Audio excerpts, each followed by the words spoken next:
Bienvenue dans la saison 6. On en parle juste maintenant. Bonjour à toutes et à tous, j'espère que vous allez bien aujourd'hui. Alors j'en profite pour vous annoncer que c'est le point de départ de la saison 6. Habituellement, je fais cela bien sûr tous les mois de septembre, mais là j'ai décidé d'anticiper, comme on est le 18 août, on arrive tout doucement à une douzaine de jours près au mois de septembre.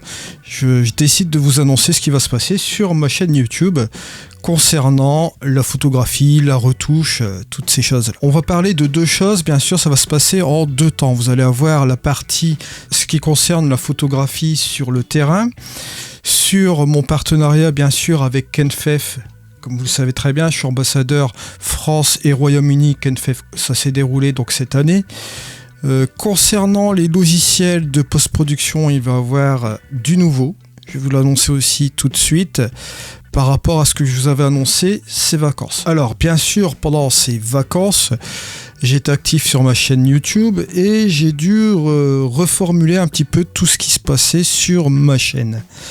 Concernant la photographie, avec le partenariat avec Kenfef, je vous ai fait de nombreux vlogs. Je vous ai présenté aussi également des échantillons qu'ils m'ont envoyés pour vous faire des démonstrations sur leurs produits.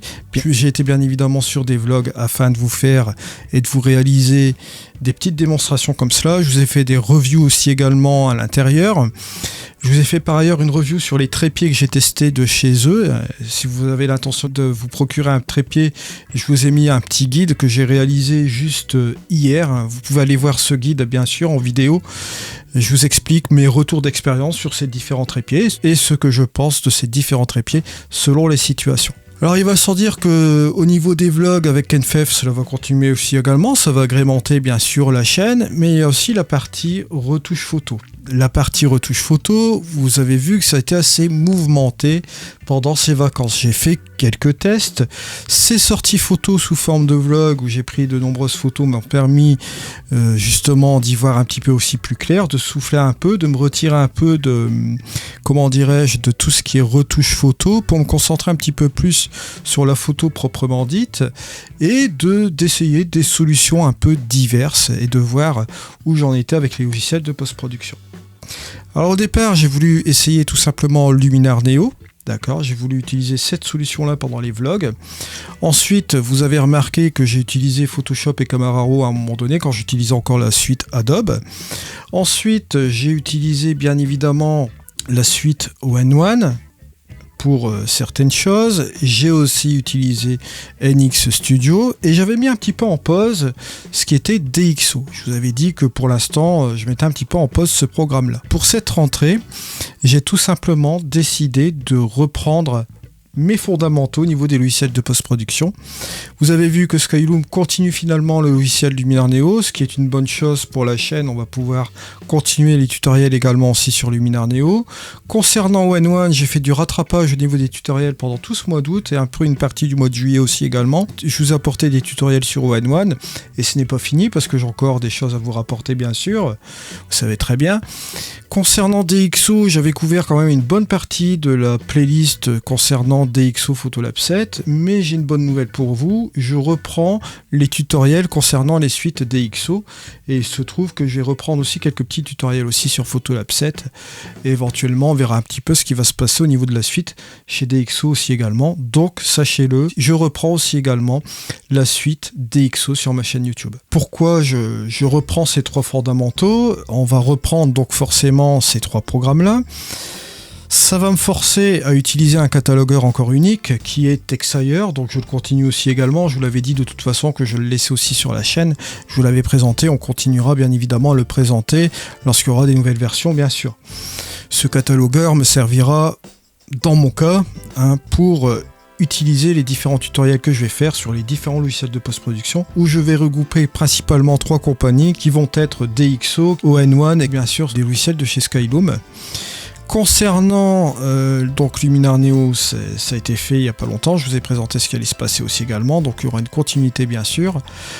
Aperti, bon bien évidemment vous connaissez un petit peu mon avis là-dessus, j'attends de voir ce qui va se passer, puisqu'ils ont continué aussi Luminar Neo, on verra bien ce qu'ils vont faire avec leur logiciel de portrait aussi également, on verra.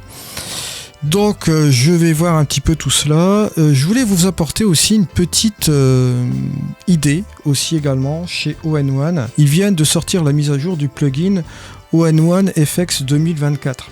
ON1 FX 2024, c'est un plugin qui est intéressant, qui possède des calques et tous les filtres d'effet de chez ON1, bien sûr, et ça peut vous être utile si vous utilisez par exemple DxO.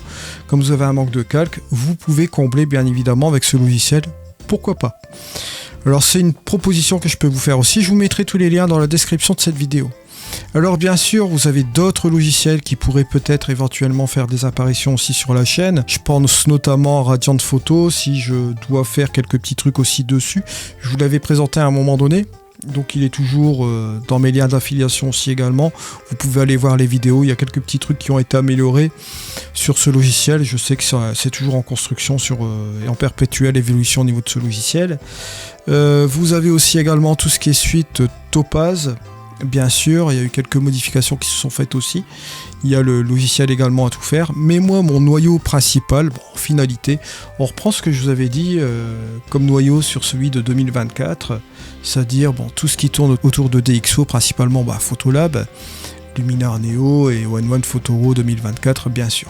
Voilà, ça c'est la décision que j'ai faite, parce que j'ai un petit peu regardé aussi ce qui s'est passé sur ma chaîne YouTube en 2022. Je vous avais préconisé un seul logiciel de post-production qui regroupe un petit peu tout. C'était ON1 Photo à l'époque, le ON1 Photoro 2022.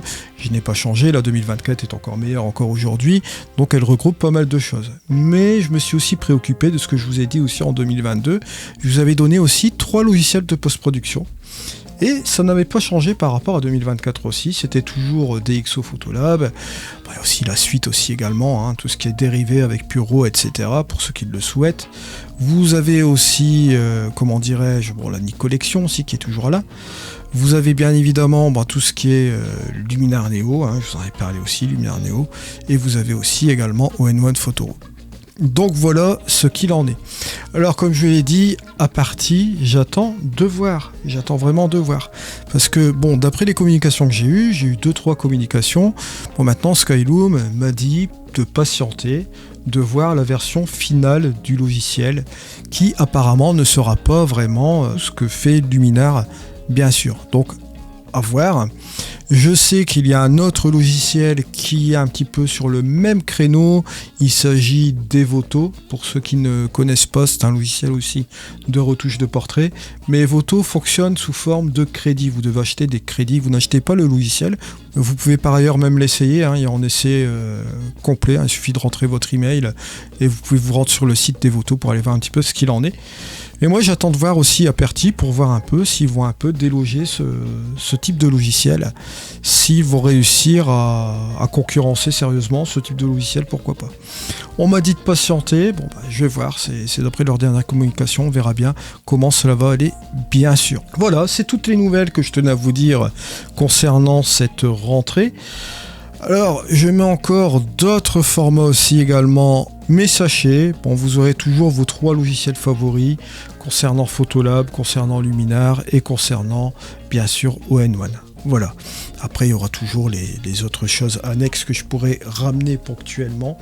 Mais là, pour cette rentrée, j'ai décidé de me concentrer là-dessus. Alors, je continue aussi toujours les packs de presets pour Luminar Neo aussi par la même occasion. Je tenais à vous faire parvenir aussi cette information-là.